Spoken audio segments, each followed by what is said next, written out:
Shout out to all of you who are still here. Today we're talking about an individual by the name of Sherrone Moore. If you don't know who he is, well, now the former coach of the Michigan Wolverines. The former coach who took over for the controversial Jim Harbaugh, who he himself had an infamous way of going out, but nothing compared to this, where Sherrone Moore is now being accused in court officially of, among other things, stalking, threats, and a home invasion. I'll let the local news go into the details, and then we'll get into it. Tonight, former University of Michigan head football coach Sherrone Moore is out of jail, posting a $25,000 bond after spending the last 2 nights behind bars, awaiting his criminal arraignment. Moore appeared in court today via video link, where he was formally charged with crimes police say committed immediately after he was fired. Tonight, we're learning that Moore's relationship with a former staffer was the reason for his termination, and the victim in that incident also led to his arrest. Thanks for joining us on News Channel 3 at 11. I'm Andy Dominiani. And I'm Jessica Harthorn. Moore was charged with a felony and a misdemeanor. The most serious charge is felony third-degree home invasion. The other 2 are misdemeanors, one for stalking and another for breaking and entering. If convicted on the felony home invasion charge, he could spend up to 5 years in prison. And our team has been keeping a close eye on each development in this national story. News Channel 3's Abigail Taylor gives us a closer look at the timeline of this case and what happens next.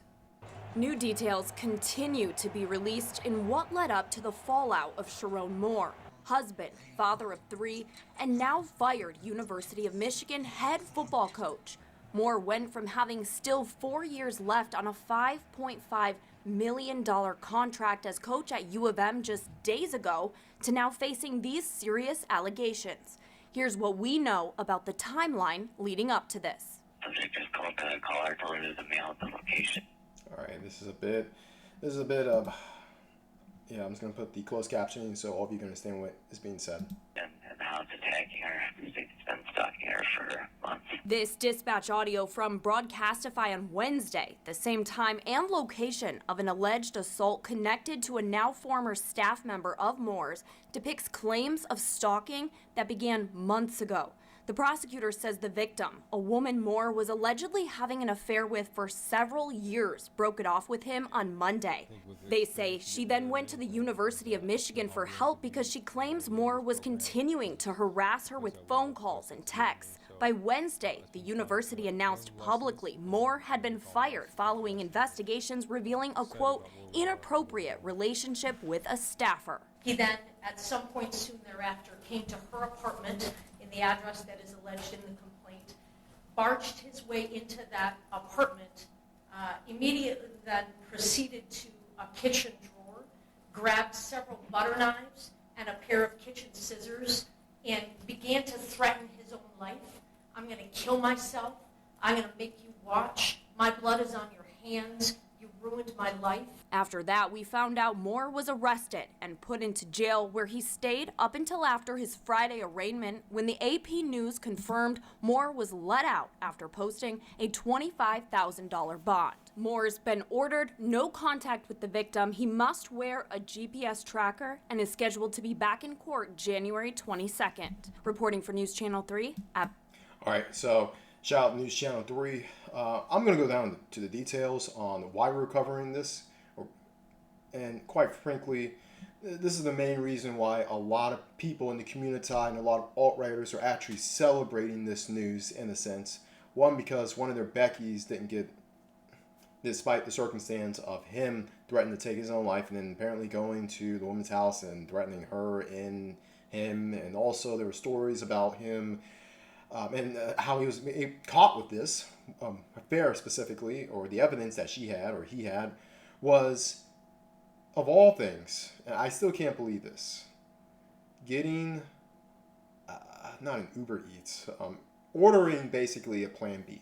Basically, they're an Uber Eats or DoorDash. DoorDash and a Plan B. I don't know how that happens.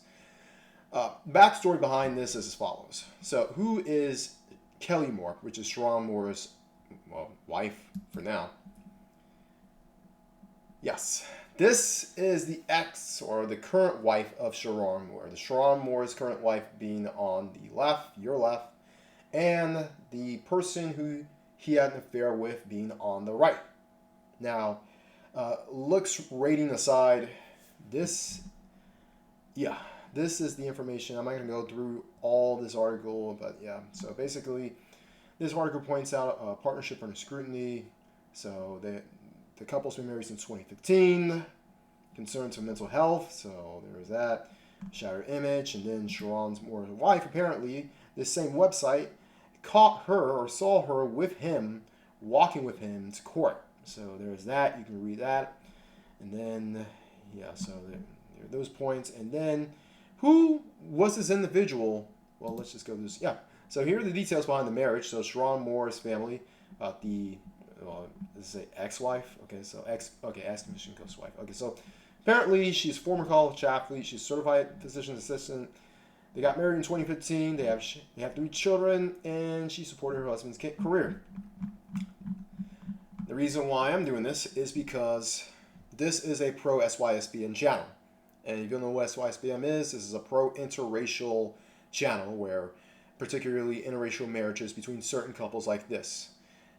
Notice how everybody else has a harbor and a safe haven, whether it's the far leftists with the extremist feminists or LGBTQ people.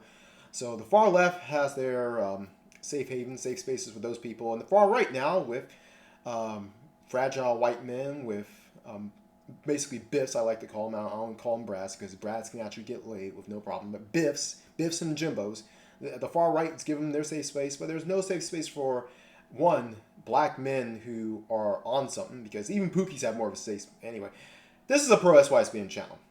And interracial couples like this are under scrutiny constantly from American society. The fact that this guy was married to a white chick and cheated on her with a white chick, that is the main reason why he's getting eaten alive in this media. And I'm not saying that he doesn't deserve it by any means, but yeah. But before I go into my rant, who is Paige Shiver? Paige Shiver is the individual that he had an affair with, and also she is the daughter of a Chicago Bears scouter. So this is the individual you see here. You can read the articles. I'll have them in the description, but I'm going to say this, and here's my rant right now. Whew. While I'm waiting for Uber Eats myself, or DoorDash or whatever, this is the kind of news that the mainstream media eats up daily.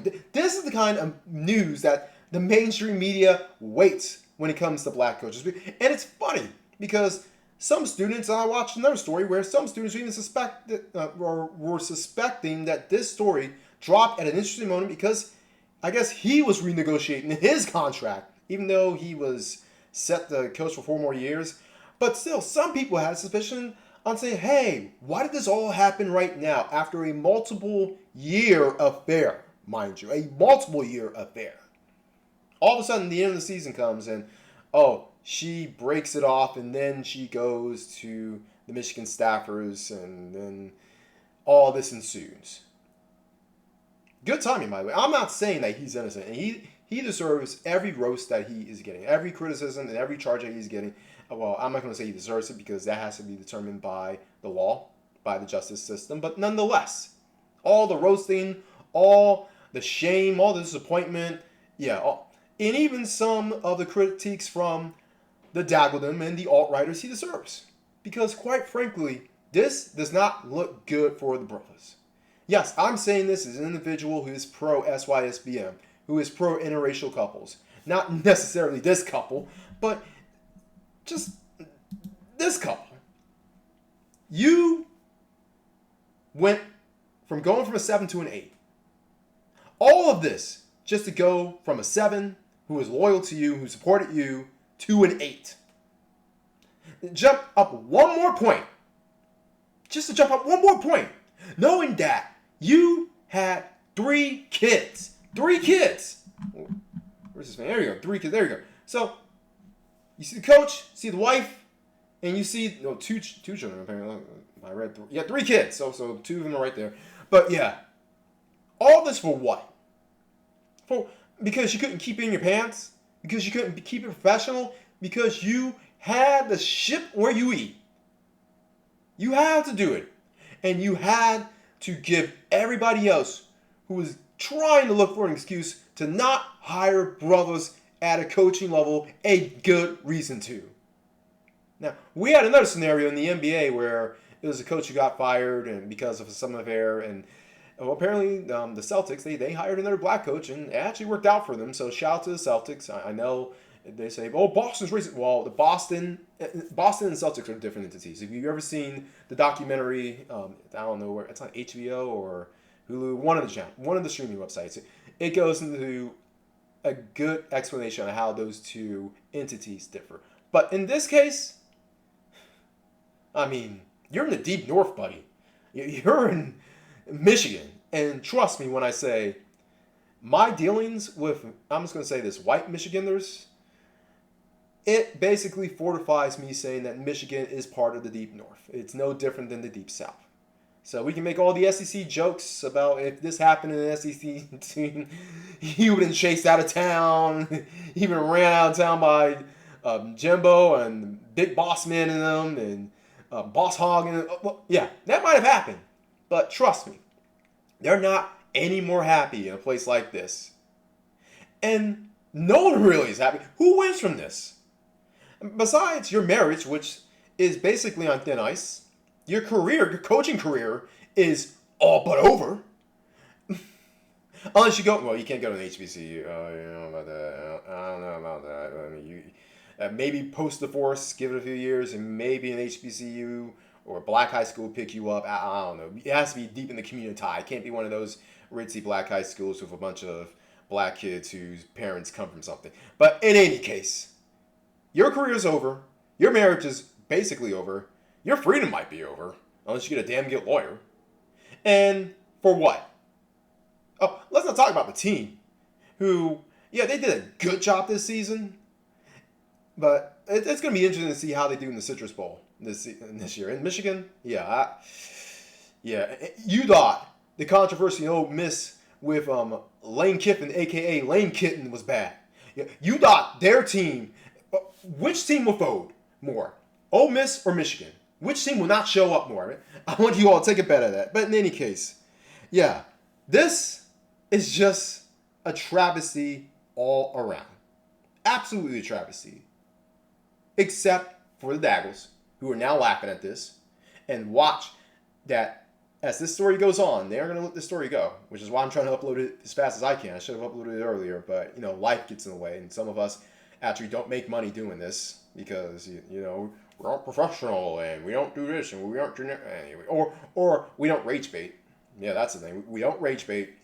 And this is actually a story on, well, this is an SYSBM channel. All you do is praise up black men and non-black women. Well, this is one of the stories where I got to critique. I got to criticize.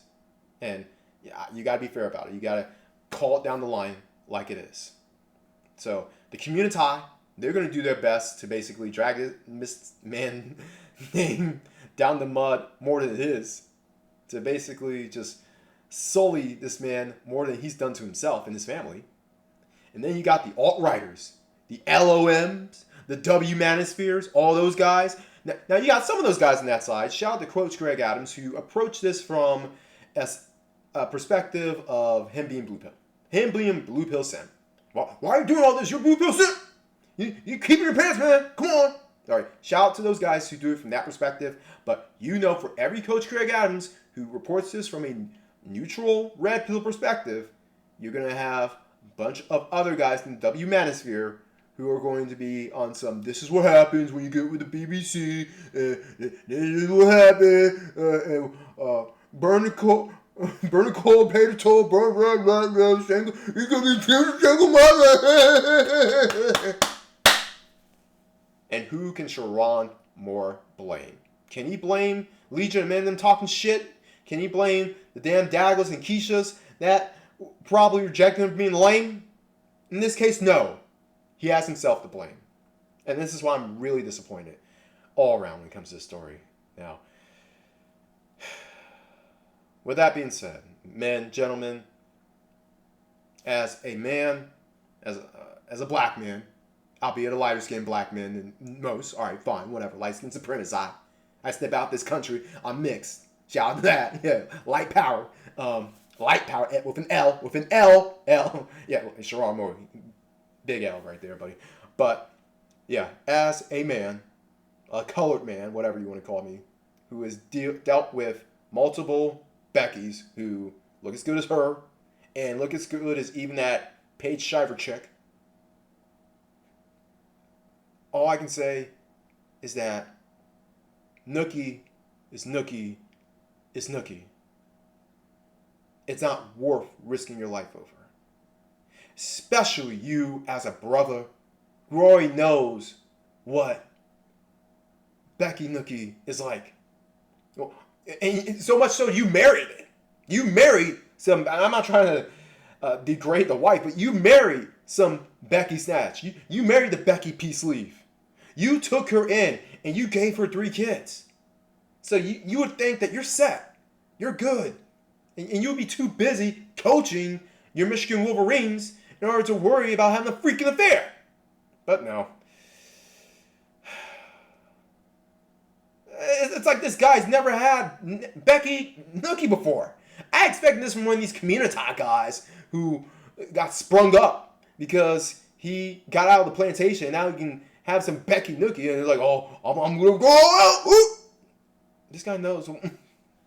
This guy used to play ball, so he had plenty of Becky Nookie beforehand. But nonetheless, these guys can't keep it in their pants, man. I'll tell you, you know what? Hey, for the rest of you out there who are dating outside your race, especially you brothers out there who are dating outside your race, don't throw it away. And don't throw it away. If you are in a committed relationship or in a marriage, don't throw it away because the world is watching, especially America. They're watching. They're watching you slip up. The first time you slip up, they will criticize you and they will throw down your wife with you. And look, if I find things on X that confirm what I said about her being a future single mother, all this other kind of stuff, I will report it right here. Everyone else out there, in the meantime, always bet on X.